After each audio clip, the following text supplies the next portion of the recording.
दोस्तों आज की ड्यूटी बहुत ज्यादा खतरनाक रही क्योंकि चलती ट्रेन के आगे एक महिला आ जाती है आनन फानन में इमरजेंसी ब्रेक लगाकर जिसकी जान बचाते हैं। तो दोस्तों ड्यूटी की शुरुआत होती है भरी दोपहरी में, जब हम आराम से अपने बिस्तर पर फैले थे तभी हमारे आराम को हराम करने के लिए दोपहर 1 बजे ड्यूटी के लिए लॉबी से कॉल आ जाती है। तो नहा धोकर रेडी होकर पहुंच जाते हैं लॉबी, जहां सबसे पहले हमारा काम होता है ऑन ड्यूटी करने का।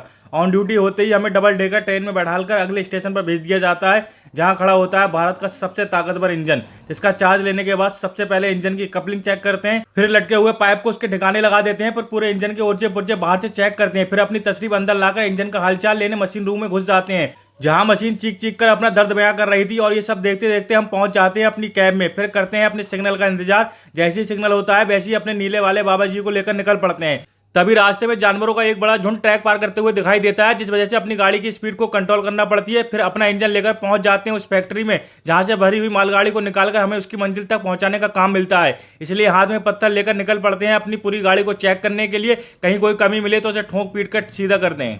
तभी फैक्ट्री में दिखाई देता है नीले और हरिया भाई का छोटा भाई, जो एक कोने में खड़े होकर शर्मा रहे थे।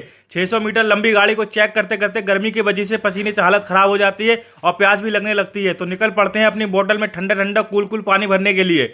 जब पानी भी प्यास ना बुझा पाए तो साथी लोगों पार्लर का मोटा खर्चा कराकर कोल्ड ड्रिंक और नमकीन का जुगाड़ कर लेते हैं। फिर अपनी गाड़ी को लहराते गाते चलते जाते हैं अपनी मंजिल की तरफ। तभी ट्रैक पर अचानक सफेद कपड़ों में कोई नजर आता है, जिस वजह से इमरजेंसी ब्रेक मारकर अपनी गाड़ी को रोकना पड़ती है। पहले तो लगता है जैसे किसी की लाश पड़ी हो, जिस वजह से दूर खड़े होकर ही देखते हैं और आरपीएफ को खबर कर देते हैं। आरपीएफ वाला पास जाकर देखता है तो पता लगता है एक पागल महिला बीच ट्रैक पर लेटी होती है, जिसे ट्रैक से हटाकर ट्रैक को साफ कर दिया जाता है। फिर हम अपनी गाड़ी को उसकी मंजिल तक पहुंचा देते हैं। ड्यूटी करते करते रात के 12 बज जाते हैं, तो ऑफ ड्यूटी के बाद रनिंग रूम पहुंचकर सबसे पहले 2.5 रुपए की पर्ची कटाकर खाना खाते हैं।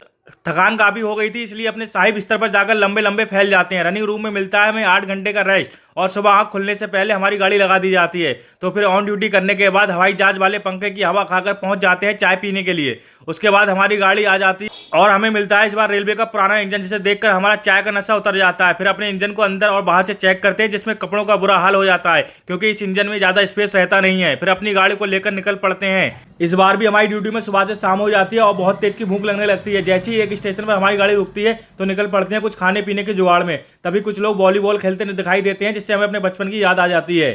फिर रास्ते में मिलता है एक ठेला, जहां चाउमीन और मोमोज पैक करा लेते हैं। फिर निकल पड़ते हैं अपने इंजन की तरफ, जहां अपने इंजन के डैश को ही दस्तरखान बना लेते हैं और दोनों साथी मिलकर सब कुछ निपटा देते हैं। तो दोस्तों मिलते हैं अपने नए ब्लॉग में। वीडियो अच्छी लगी हो तो लाइक करें और रेलवे से जुड़ी जानकारी के लिए चैनल को सब्सक्राइब कर लें।